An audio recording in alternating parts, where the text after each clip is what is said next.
Hi, I'm Neil Patrick Harris. I live in New York City, and I want to do something that people did for hundreds of years. Can you guess?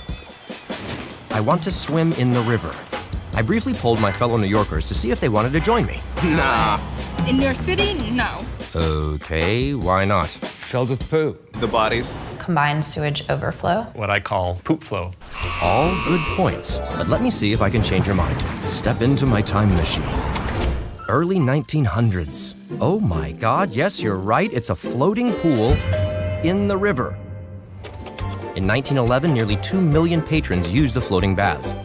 The 100 years of industry and storm runoff and sewage made the water very gross. So now the rivers have been off limits so long that people forgot how weird it is that we don't actually swim in them. But things are about to change. This is Plus Pool. It's shaped like a plus sign, floats in the river, and filters the water without using chemicals. It will clean more than 600,000 gallons of river water every single day. It's free and can hold up to 2,800 people. I'm not making this up. It's civic, it's public, it's environmental, but also the fact that I think it's really simple as an idea. This is Dong-Ping Wong, architect. He was a young New Yorker with a groundbreaking thought. It's hot, and I want to go swimming. So the idea of a plus-shaped pool was born. He assembled a team of experts to develop the idea.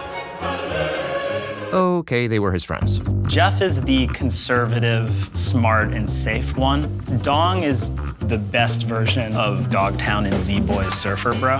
He likes burritos a lot. We all like burritos a lot. And Juana Stanescu is an incredible, fiery architect. And Archie is the talkative one. You asked another question, I had another thought, but I forgot what it was. They locked themselves inside for 4 weeks straight, putting a book together for the design and eating a lot of pizza. When they were done, they mailed out 100 copies and posted on Facebook. They received a lot of feedback, including one critical phone call. Is Josh David gonna talk here? Josh David is the oracle for us. Joshua David, AKA The Oracle and co-founder of New York City's High Line. He said, this is a great idea. You should know that the probability of this happening is very low. I told them it would take a long time.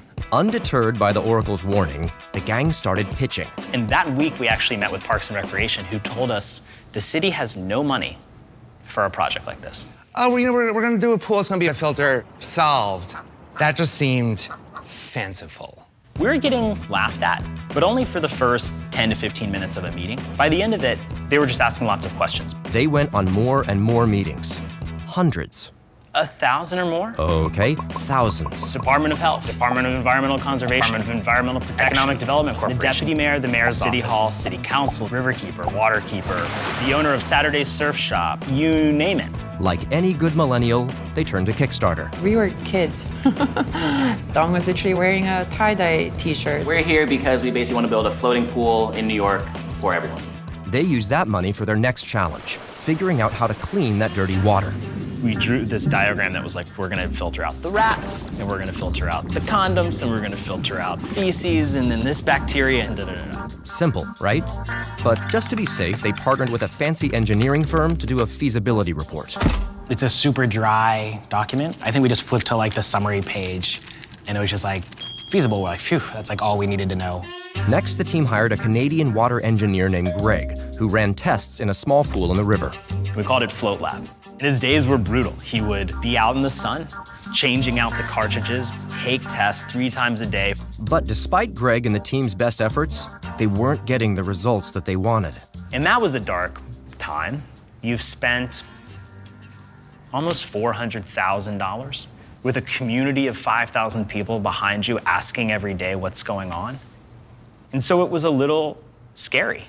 And then, just as the money was running out, the water was clean. The graph was going like this, and then one day, like that.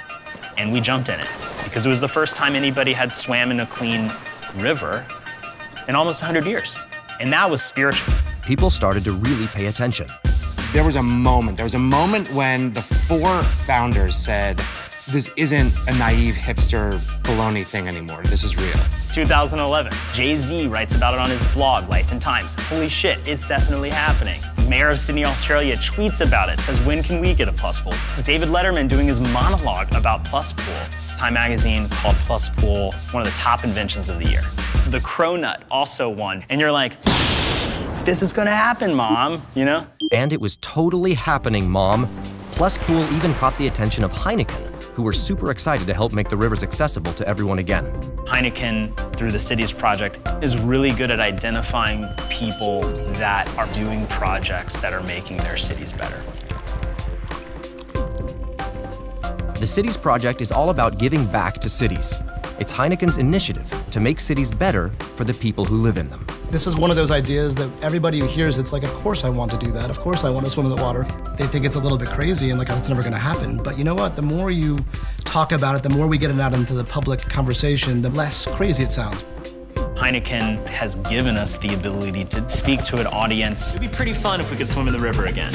Much bigger than the audience that we have currently.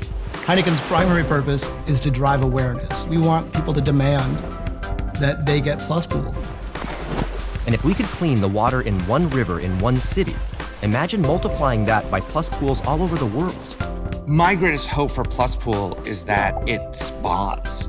If we do it here, it will float everywhere.